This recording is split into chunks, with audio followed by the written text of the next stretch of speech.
What if the only thing standing between you and absolute unshakable confidence was just a tiny invisible shift in your daily routine? Mm-hmm. What if feeling fearless isn't a magical trait you are born with, but a muscle you can literally build brick by brick, starting right this very second? Right. Today, we are going to learn exactly how to rewire your brain to become unstoppable. Oh, yeah, we are. Welcome to Everyday English Flow. Daily English practice, natural speaking, and effortless listening flow. Yeah. Today's deep dive is especially designed for all of you B2 English learners out there who want to master the language while transforming your mindset. Absolutely. And hey, if you'd like to support our work, please like and subscribe. It helps us to keep creating high-quality content and bring you even better lessons in the future. Yes, please do. Before starting to tell the total numbers of 20 important points we will cover today, the most important learning to remember is this. 1 daily action is worth 100 perfect plans. Wow, 100. Yeah, exactly. We are breaking this down into 5 major pointers to completely upgrade your life. It is believed by, many talk psychologists that structural, lasting change doesn't just come from feeling motivated for an afternoon. Right. It's not just a temporary feeling. No, it comes from systematic rewiring. Yeah, I want to pause right there on that first question I asked. Yeah. Specifically regarding the phrase unshakable confidence. Oh, that's a good one. Right. For anyone aiming for C1 fluency, unshakable is a brilliant descriptive word. When a feeling or a belief is unshakable, it means it is strongly felt and entirely unable to be changed or destroyed by outside forces. Mm-hmm. Like a strong foundation. Exactly. Think of the foundation of a massive skyscraper. They dig deep into the dirt, they pour tons of unseen concrete, and build a base so strong that even a hurricane cannot move the building. Wow, yeah. It is unshakable. That is a much better image than just being, stubborn. Yeah, totally. An unshakable belief isn't loud or aggressive. It is just deeply rooted. Great, deeply rooted. Like if we use it in a sentence, you might say, despite facing numerous failures in her career, her belief in her ultimate success remained completely unshakable. Oh, that's a perfect example. Yeah, she didn't let external circumstances dictate her internal reality. And that brings us directly to how we actually build that foundation. Okay, let's unpack this. Pointer 1, the foundation of action and competence. Yes. There is a massive misconception in our culture today that confidence is a personality trait. Oh, people think it's just a magical gift. Exactly, like you are either born with it or a fairy taps you on the head and suddenly you are a brave person. Right. Yeah. But a highly respected thinker recently noted that real confidence is actually earned. It's earned, yes. It is earned through discipline and through setting very small, highly specific daily goals. We aren't talking about conquering the world here. No, definitely not. We are talking about waking up at 6 a.m. because you said you would, or reading exactly 5 pages of a book. Or writing 3 sentences in English every single evening. Right. It's those little things. Yeah.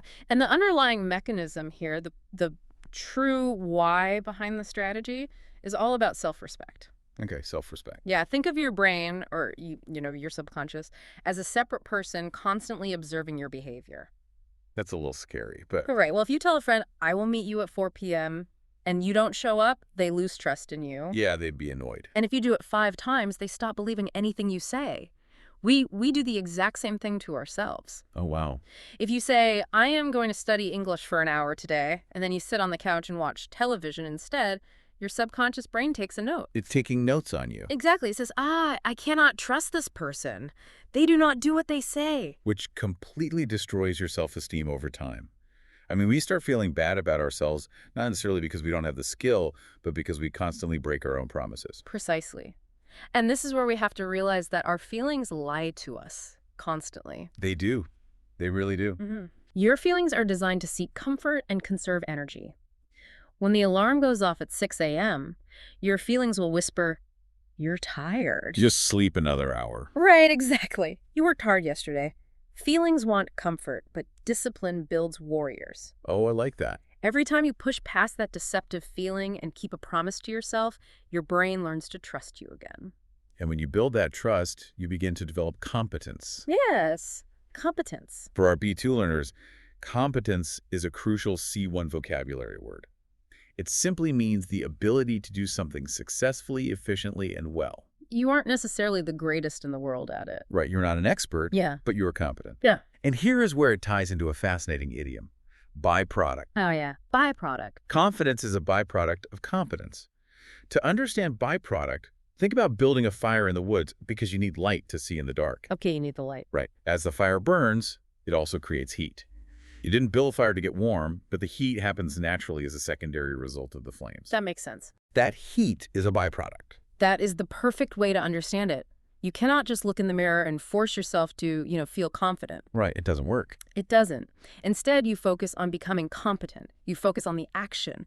You learn how to change a tire. You learn how to cook a healthy meal, or you practice speaking English until your pronunciation improves. And as your competence grows, your brain looks at your new skills. Yeah, it says we can survive in this world.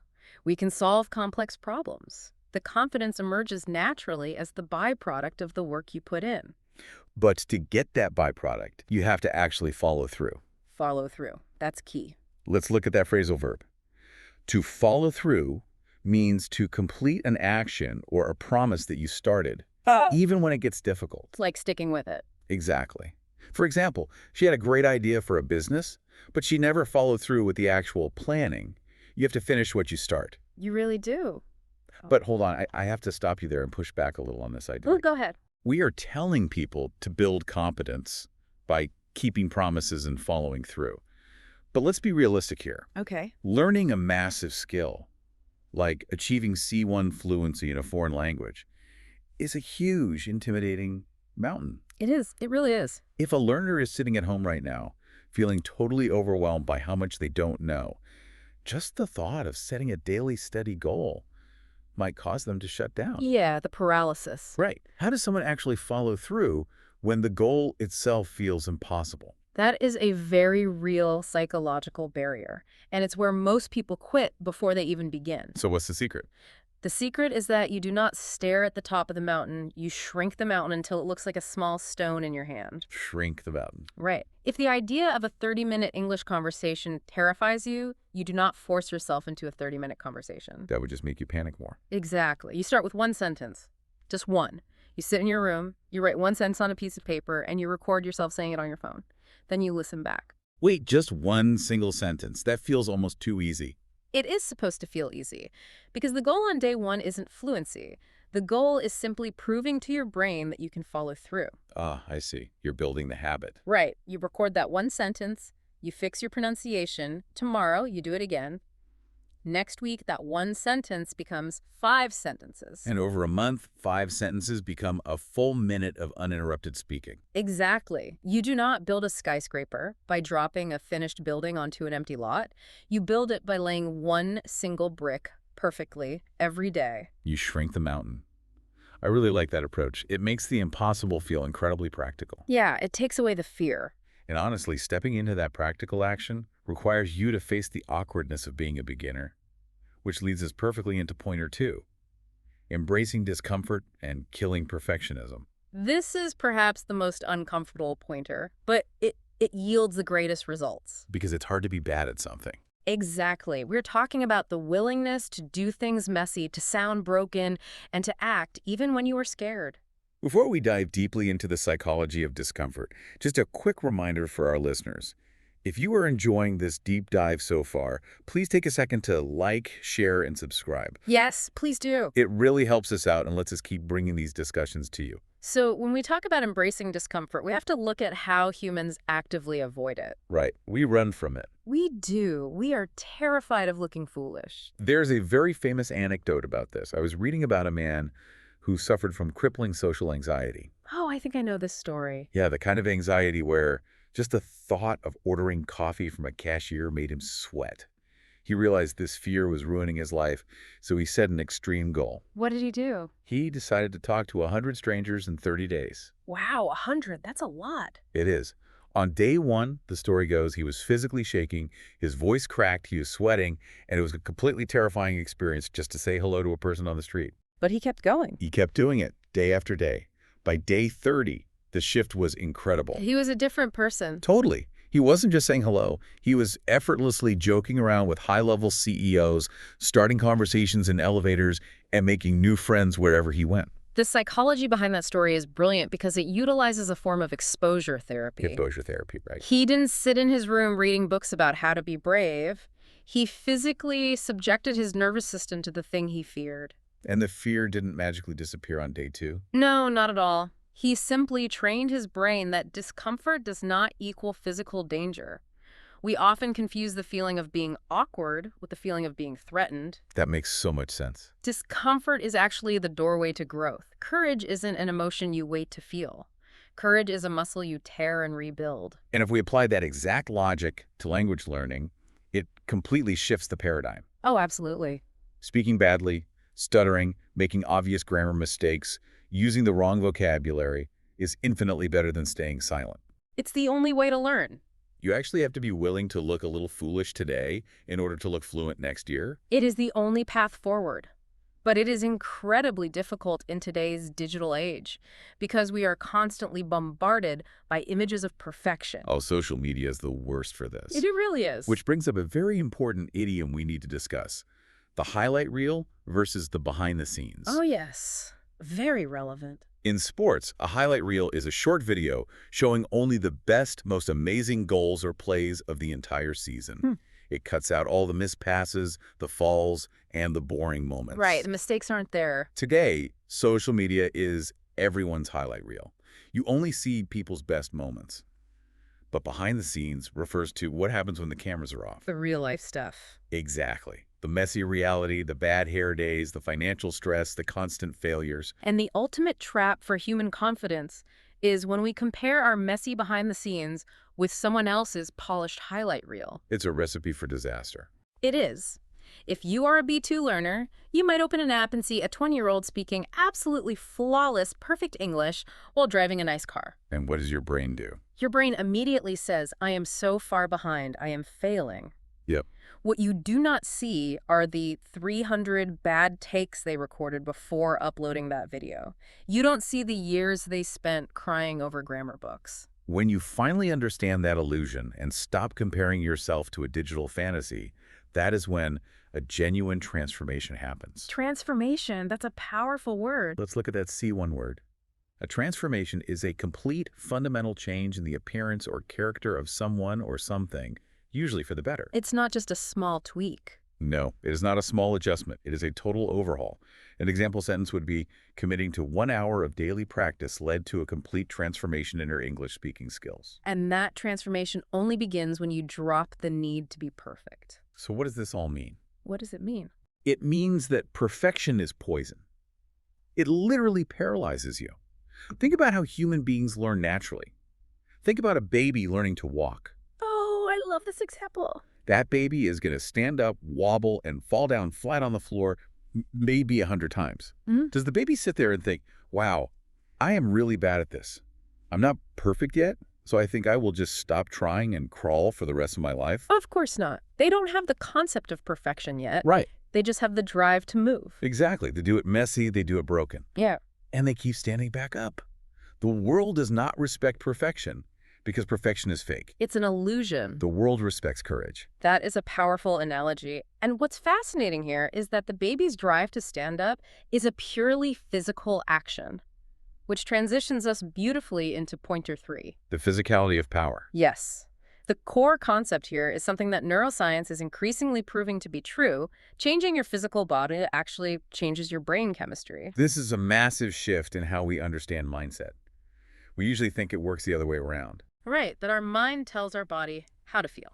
But we are talking about your posture here. Keeping your chest up, your back completely straight, your shoulders pulled back, and your head held high. And it goes beyond just posture. It extends into personal hygiene and how you present yourself to the world. And let me treat our listeners as the intelligent adults they are. This is absolutely not about buying expensive designer clothes or trying to mimic a wealthy celebrity. No, it has nothing to do with price tags or luxury. It is entirely about effort and signaling self-respect. Wearing a clean iron shirt, taking a shower, taking care of your living space. Your environment matters. There's a very true saying that a messy room equals a messy mind. If your physical environment is in total chaos, trash everywhere, unmade bed, dark room, your internal psychological state is usually going to mirror that chaos. What's fascinating here is that this is an outside-in approach to human psychology. As you said, we normally assume we need to feel confident internally before we can project confidence externally. We think, once I feel brave, I will stand up straight. Exactly. But human biology is basically a two-way street, even if you are absolutely terrified on the inside. If you walk into a room at a slow, controlled pace, if you make steady eye contact, and if you sit up straight, taking up space, your body physically sends chemical signals back up your vagus nerve to your brain. It's essentially hacking your own nervous system. Yes. Your brain receives these physical data points and processes them. It says, wait a minute, our heart rate is steady, our breathing is deep, and our shoulders are back. We are not acting like prey. We must be safe. Exactly. We must be safe. In fact, we must be the one in charge. And within minutes, your endocrine system responds by lowering cortisol. That stress hormone. Right, the stress hormone. And you actually genuinely begin to feel the confidence that you were initially just physically acting out. No, I want to clarify something important here, which brings us to a great phrasal verb. Show off. Oh, yeah, we don't want people to show off. No. To show off means to behave in a very noticeable, often arrogant way that is intended to attract attention or impress other people. It usually annoys everyone around you. It really does. For example, he bought a watch that costs more than a house just to show off to his coworkers. We need to be very clear. Standing tall, walking slowly, and dressing cleanly is not showing off. That distinction is critical. Showing off stems from deep insecurity. You are showing off because you desperately need other people to validate you. You want them to look at you and say, you are special. Right. Good posture and a clean environment are the exact opposite. You aren't doing it to make other people feel small. You're doing it to make yourself feel whole. It is an internal standard, not an external performance. Which means we need to make this powerful physical state our default. Default is a highly useful C1 vocabulary word. It's used a lot in technology, right? Yes, in technology, a default setting is what happens automatically if you don't make a conscious choice to change it. In human behavior, your default is your automatic habit. Right now, for many people, their default posture is looking down at a smartphone with their neck bent, their shoulders rolled forward, collapsing their chest. Which physically mimics the posture of defeat and depression. Yes. So you have to consciously reprogram your default. When you are standing at the bus stop waiting for a coffee or sitting at your desk studying English, standing tall needs to become automatic. Your default state should signal power and readiness. And when you change your default physical state, you stop sending signals of weakness to the world, which naturally alters how people interact with you. Which connects directly to pointer 4, social dynamics and the quiet power. The core concept here involves assessing your social circle, establishing firm boundaries, and realizing that true confidence means you never have to prove yourself to anyone. Boundaries are so important. Let's talk about boundaries, because this is where the rubber meets the road. A boundary is essentially the invisible line you draw around yourself that dictates how people are allowed to treat you. And a huge, uncomfortable part of setting boundaries is learning to stop laughing at jokes that actively hurt you. Oh man, this happens all the time in social groups or at the workplace. It really does. Imagine you were in a group, and someone makes a sarcastic, mean joke about your height, or they mock your English pronunciation, or they make fun of the clothes you're wearing. It's so uncomfortable. Often, just to avoid making the situation socially awkward, we smile and laugh along with them. We pretend it didn't hurt. We've all done it. But psychologically, when you laugh at a joke made at your own expense, you are secretly communicating to your own brain, I do not matter. My feelings are not important. More importantly, you are actively training that person that it is perfectly acceptable to disrespect you. You are giving them permission to do it again. Exactly. So how do you stop it without starting a screaming match or looking overly sensitive? You utilize quiet power. Quiet power. You do not have to shout, complain, or show anger to enforce a boundary. If someone makes a hurtful joke to diminish you, just look directly into their eyes, stay completely silent, and let your face go blank. Just deadpan.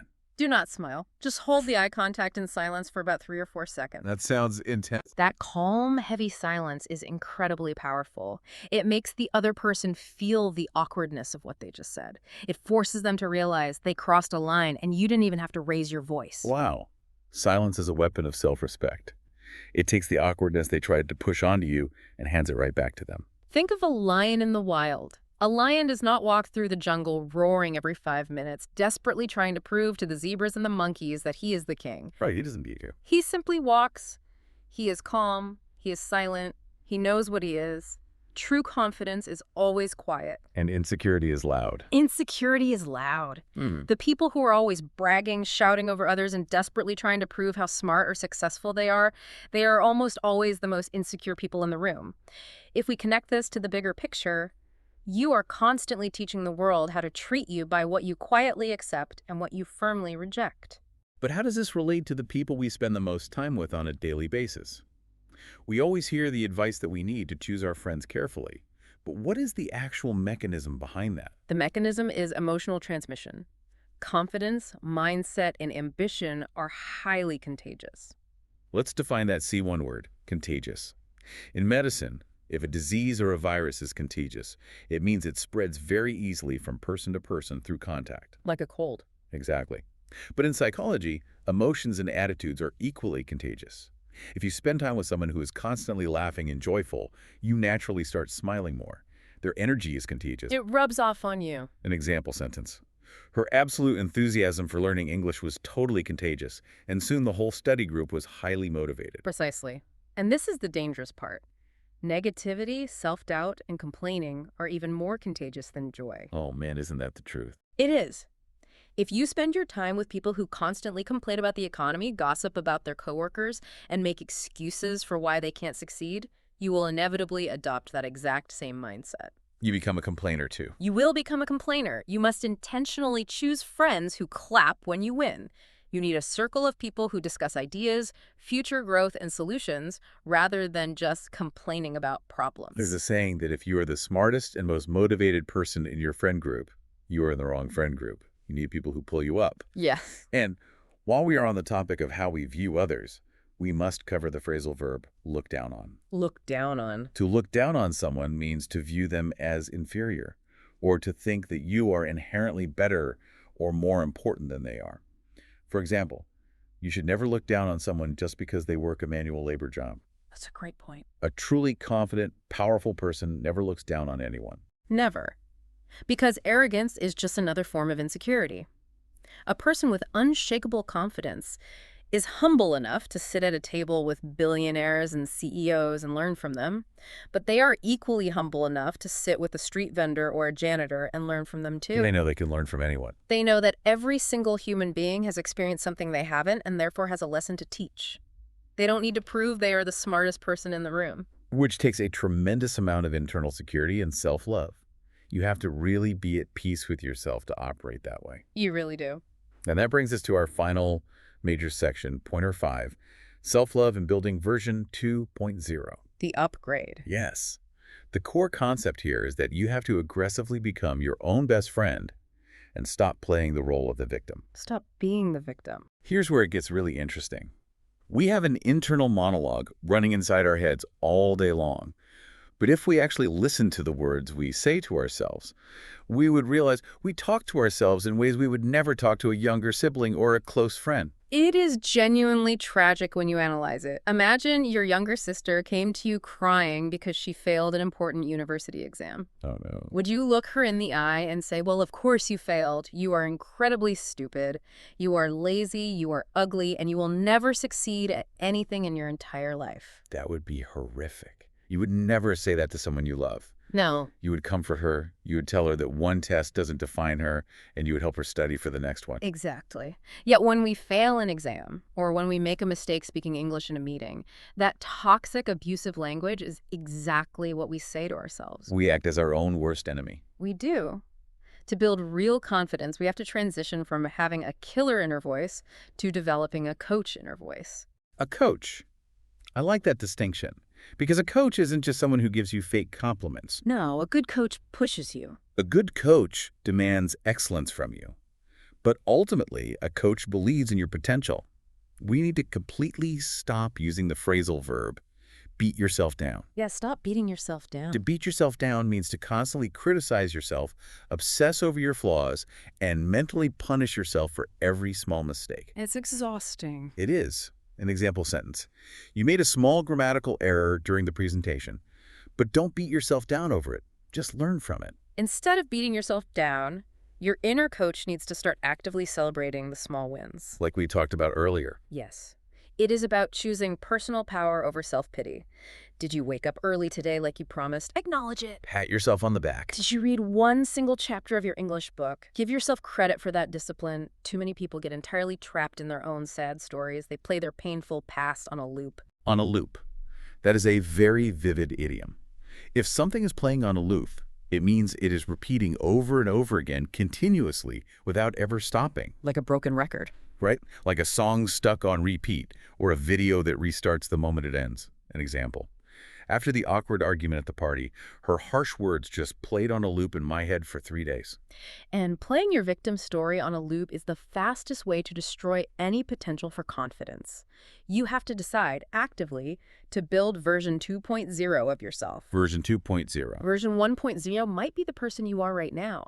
Maybe you are scared, shy, constantly complaining, or paralyzed by perfectionism. Right. But you are the architect of your own psychology. You can design version 2.0. This is a person who walks with power, who speaks kindly to themselves when they fail, who enforces boundaries quietly, and who takes massive daily action. But to give birth to version 2.0, you have to let go of the comforts of version 1.0. It's not easy. You have to kill that weak victim mindset with relentless discipline and positive action.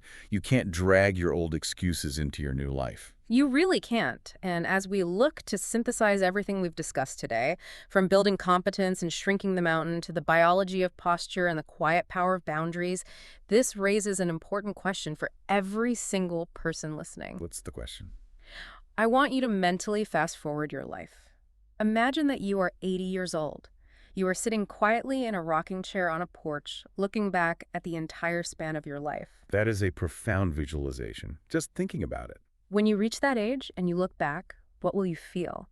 Will you feel a deep sense of pride knowing you took risks and built a life of competence? Or will you feel a heavy, crushing regret? Oh man, regret is heavy. Will you say to yourself, I am so glad I stayed quiet, hid from the world, and let the fear of sounding foolish keep me from learning a language and traveling? No one says that. No. You will want to know that you lived fully, that you spoke your truth, and that you did it messy and scared.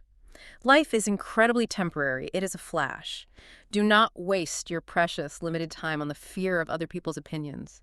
Because when you are 80 years old in that rocking chair, those people and their opinions won't be there with you. Only you will. Wow. Do not let fear steer the ship of your life. Now, earlier in this deep dive, I mentioned there is a bonus at the end. And here is your final, ultimate bonus tip. Let's hear it.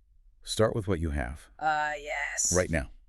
Stop waiting for the perfect conditions. Stop waiting to have enough money, or waiting for your English grammar to be flawless, or waiting for a magical Tuesday when you suddenly feel 100% brave. Because that perfect moment never arrives. It just doesn't. Never. The universe consistently rewards the doers, not the dreamers. The people who ultimately win are rarely the smartest, the most talented, or the richest. They are simply the individuals who decided to begin anyway, despite feeling totally unready. Start messy. Start broken. Start scared. Use your cheap phone to record yourself. Use your small room to practice your posture. Use your broken English to make a new friend. Just begin. Just take that first step. Before we go, I want you to make a commitment to yourself right now, today. Go to the comments right now and write, I am consistent, in the comment box. Let that be your first small action of follow-through today. And please write your feedback and tell us which kind of topic you want next video. We read everything and build these sessions around what you need most. If you enjoy this podcast, there are many more podcasts on my channel. Go check them out. Focus on language learning, speaking, and listening. Yeah, keep pushing yourselves. And of course, please like, share, and subscribe. Keep practicing, keep growing, and we'll see you in the next deep dive.